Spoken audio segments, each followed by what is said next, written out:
opportunity, and my question was, do mental institutions help their patients or actually hinder them in their healing? So background, different wards, hospitals, and different things have been around for years. Most people, when they think of those, they think of these pictures and how terrible these hospitals were to people, and just the horror stories that went on behind their walls. So opposing sides. So one resource I found said that according to the National Alliance, there's more than 20% of American adults experience mental health issues. And that's like a lot of that's a lot of people for our whole country to be suffering from mental health. So a lot of people often think like these hospitals won't help, but there are quite a few people who think that it does help. It gives them a routine. So oftentimes when people are depressed or have these mental health issues, they find themselves without a routine, kind of just lost, they don't know what to do. So when they have this sense of routine, it also helps with their social life, and it gives people this hope because they have a routine and are given a goal. On the flip side though, some people say it doesn't help, as there have been many accounts of violence and other things behind the walls of these places, which I'll show you later in a video. But it doesn't help them heal at all when there's so much stress and violence in these things like that. And so there actually has been proved that medication might be a better solution.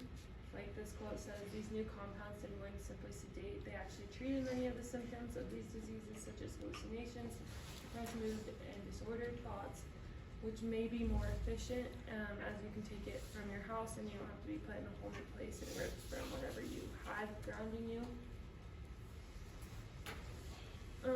I feel like they don't help very much based on this video. Bringing you punching, kicking, wrestling to the floor. This is not an isolated incident. State records show there are assaults every day. Watch closely. No one stops them. Insiders say with so few security guards, staff are too afraid to intervene. Insiders describe their fear. It's extremely dangerous. I can't work if I'm not safe. 230 patients are treated here at the Arizona State Hospital, known as ASH. And in the past year, we found there have been 855 assaults, both patients attacking patients and patients attacking staff. It's huge. It's catastrophic. The number of assaults deeply troubles Dr. Mark Weller. He's run a psychiatric hospital and is the former president of the American Society for Adolescent Psychiatry. Where there is security, it is possible to provide help. Where there is not security, all you can do is cover your ass. That's not treatment. That is simply every man for himself. We've spoken to dozens of insiders, and they've told us stories that go far beyond what statistics show about the level of violence here. In the past 6 months alone, hospital employees have suffered a broken jaw, a broken arm, a broken ankle. One man nearly lost his eye.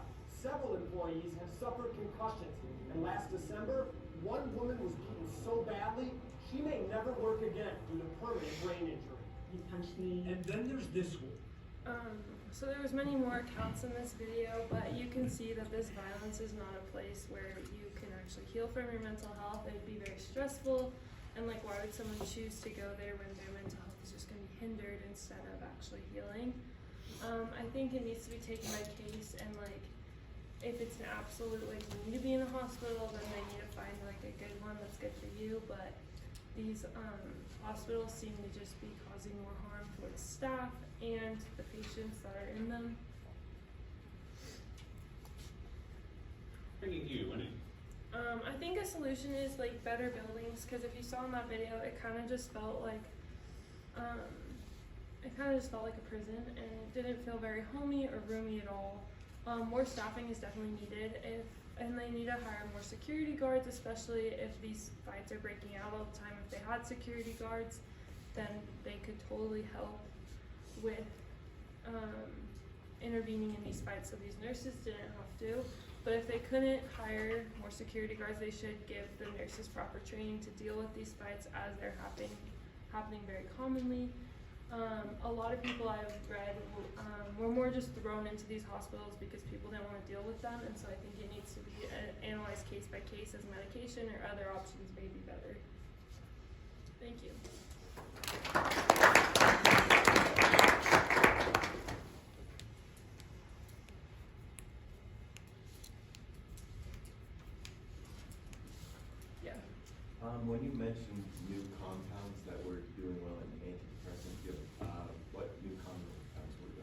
Those are like as antidepressants were coming out, and like antipsychotic drugs in like the 70s and such. Like they were starting to like bring them out, but they're starting to get better and better as they move on. Yes, Kate. Do you think it would be a good idea to have someone go in and pretend to be a patient to make sure that the workers are treating the patients well? That probably would be an active solution, just to like keep up with making sure that they're following protocol, because later in that video it showed how sketchy the whole workplace was about everything. Yes.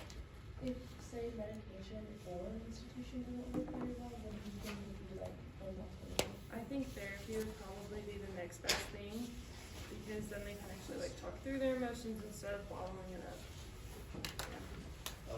How many, like, is it the majority of mental institutions across like America or even the world that have issues like these, or is it just like a select few?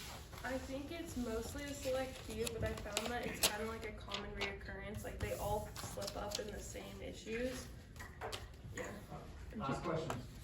Do you think building more hospitals would help? I think it would help, because then we could have like smaller groups of people instead of putting so many people in one hospital. Thank you.